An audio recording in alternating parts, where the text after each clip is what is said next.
Welcome back, folks, to a brand new video. Florence.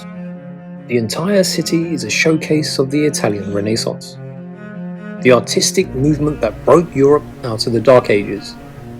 So if you've never been to this city before, let's take a quick look at 10 beautiful places to visit in Florence. And folks, if you do like the video, give it a thumbs up and hit the notification bell so you know there's a new video.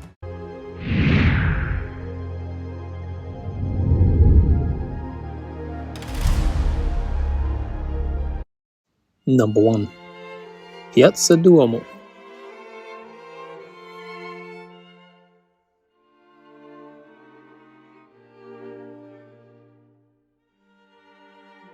Piazza DUOMO and the group of buildings that form its cathedral complex gather some of Italy's greatest artistic treasures into one relatively small area.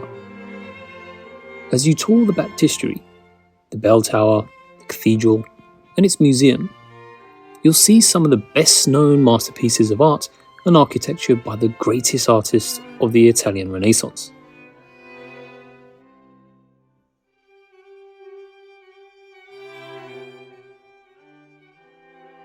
So this is a perfect way to immerse yourself into Florence as you arrive. So walk around the square to admire the intricate marble exteriors, then step inside each one to look more closely, especially on a hot day.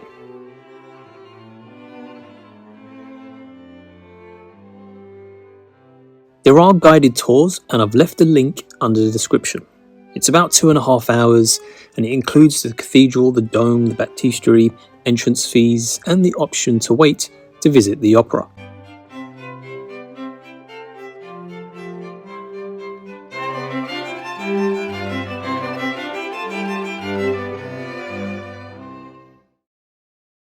Number 2. Piazza della Signoria. Now this is a W-shaped square in front of the Palazzo Vecchio. Now the broad square has been the centre of power in Florence since its 14th century origins, perhaps even before, as Etruscan and Roman remains have been found below the pavement. But today it's a mix of people, a favourite meeting place filled with tourists and locals, and at the centre is the Neptune fountain.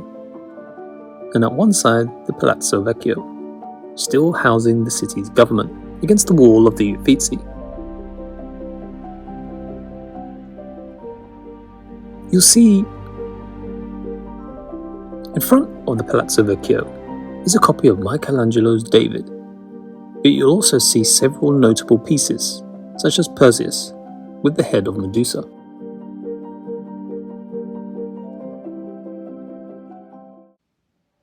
Number 3. Ponte Vecchio. Now this may just be the most widely recognised icon of Florence, and its graceful arches topped by a mix of shops is just certainly one of the city's prettiest scenes. Ponte Vecchio is the only bridge in Florence that managed to survive World War II, but the best views of the bridge are actually from the riverfront on either side, because it's less crowded. But you can actually also get some good views from the upper floor of the Uffizi gallery, if you decide to visit, which I think it's a must.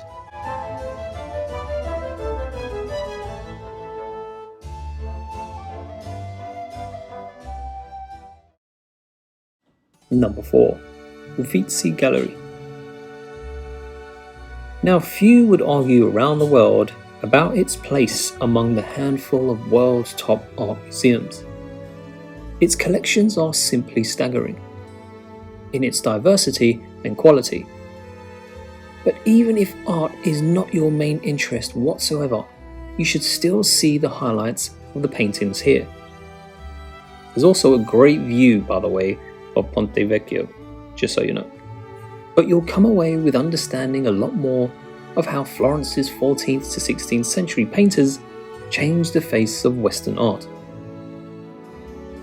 As you see the transition from the stilted Byzantine images to the lifelike figures and landscapes of the Renaissance artists.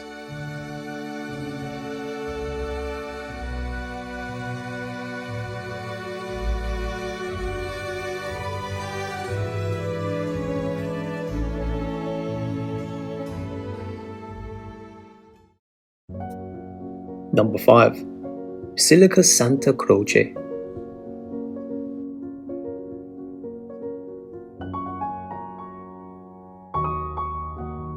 Now, behind the geometric marble inlay of the typical Tuscan facade, Santa Croce is both an art-filled church and a mausoleum for some of Florence's greatest names. Among its treasures are several landmarks of Renaissance art.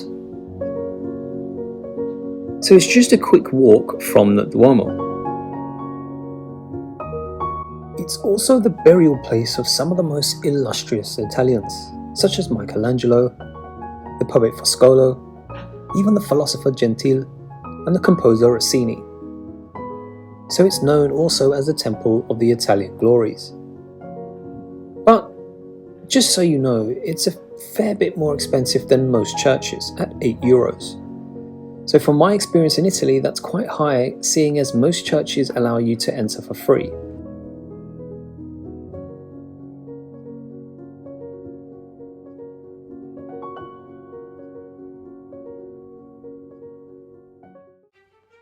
Number 6. Giardino di Boboli. Now, to get away from the crowds, it's time to go somewhere for a little bit of peace. Directly behind the palace are the marvellous Boboli Gardens. The Medici family established this layout of the gardens, creating the Italian garden style that would become a model for many European courts. The vast green expanse with a regular layout is a real outdoor museum, and it's populated by ancient and Renaissance statues.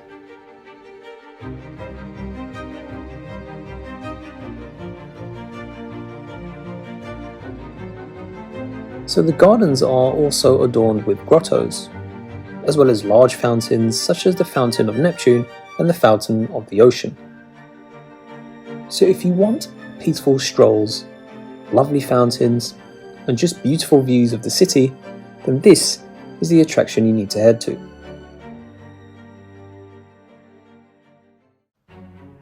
Number 7. Palazzo Pitti.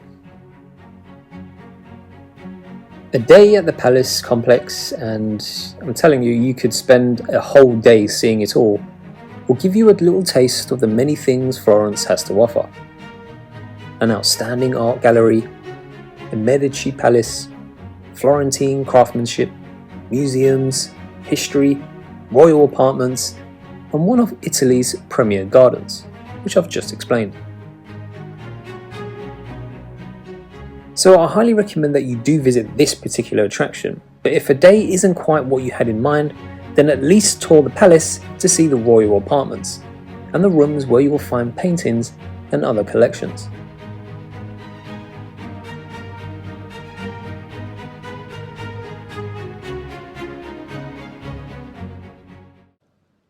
Number 8. Baptistery. From any angle, inside or out, the 12th century octagonal baptistery is a consummate work of art. Its marble facade, the intricate mosaics of its interior, and the artworks it holds all merit a place high on your list. But the magnificent bronze panels that were created for the doors facing the cathedral trump them all. Nowhere has bronze been worked with such exquisite expression as in these gates. So this is another really interesting place for you to visit.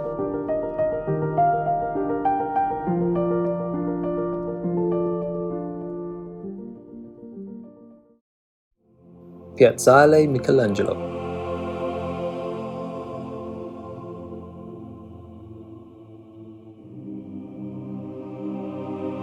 Now this terrace above the city is an absolute standard stop for anyone who wants to see the beautiful views of Florence. During the busy tourist season, I think the best time for you to go would be super early in the morning or for sunset. So although you can get a 360-degree panorama view of Florence from the dome of the cathedral, only from this terrace can you fully appreciate how Brunelleschi's dome dominates the city centre. nor can any other height give you the sweeping city view that encompasses the Ponte Vecchio, Palazzo Vecchio, Santa Croce, and other landmarks. So you can walk here, and it's about 20 minutes from, I would say, BOBOLI Gardens.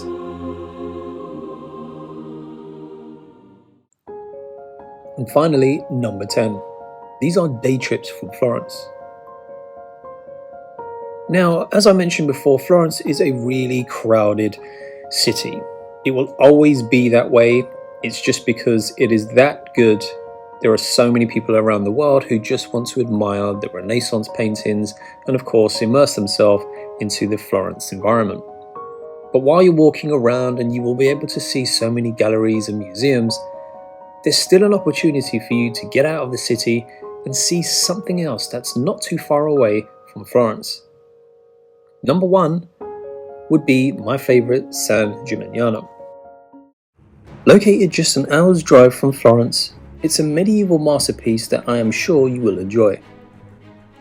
It has an iconic skyline, towering medieval towers, and this is a UNESCO World Heritage Site that is a sight to behold. Narrow cobblestone streets and a small hilltop town, you'll be able to see some beautiful panoramic views of the surrounding Tuscan countryside. So San Gimignano is a true gem, and I'm sure you will really enjoy this beauty of Tuscany.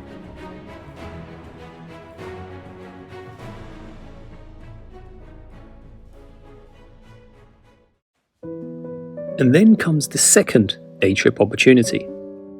In less than 1 hour and a half, you can drive to the Renaissance splendor of Florence to the enchanting medieval streets of Siena. Lose yourself in the history and beauty of the UNESCO-listed historic centre. Or you can explore the iconic Piazza del Campo and marvel at the majestic Siena Cathedral.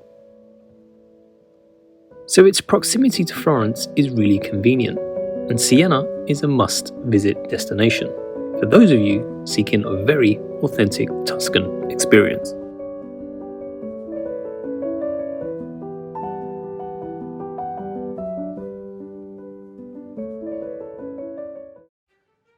So there you have it, folks. That was Florence. What can I say about this super busy city? It's literally a showcase of the Italian Renaissance, and you can see why it's so busy no matter what time of year that you go. I do recommend that you should visit at least once in your lifetime. It's definitely not my favorite city, and it's actually quite low on the list of places to ever visit Italy. But would I recommend someone to visit? Absolutely. And it doesn't matter if you're interested in museums or you're not interested in galleries. This is a city where you will be very interested because it is that good. It's a beautiful city as well. Do take the opportunity to go on the day trips. They're not that far away. You can cram in 3 places for the price of 1 visit to Florence. And that's it. Thanks for watching. Thanks for those of you who support the channel consistently. Let me know what you think about Florence, and I will see you all on the next one. As always, be good, be kind, and be careful. Peace.